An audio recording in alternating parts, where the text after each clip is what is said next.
కృతయుగం ముగిసి కాలచక్రం త్రేతాయుగంలోకి ప్రవేశించింది.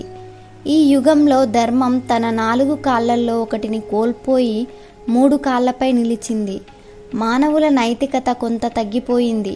ఈ యుగంలో తొలిసారి రాజ్యాలు, రాజధర్మాలు ఏర్పడ్డాయి. పరిపాలన మొదలైంది. శ్రీరాముని జీవితం ఈ యుగానికి ధర్మస్వరూపంగా నిలిచింది.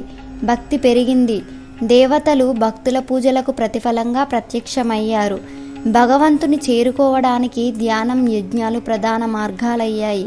మనుషుల ఎత్తు సుమారు 14 నుండి 21 అడుగులు, ఆయుష్ 10,000 సంవత్సరాలు, శరీర బలం, మానసిక స్థైర్యం ఉన్నాయి. ఋషులు తపస్సుతో దేవతల ఆశీర్వాదాన్ని పొందారు. వర్ణాశ్రమ ధర్మం రూపుదిద్దుకుంది. బ్రాహ్మణ, క్షత్రియ, వైశ్య, శూద్ర వర్గీకరణ సమాజాన్ని నిర్వహించేందుకు మొదలైంది.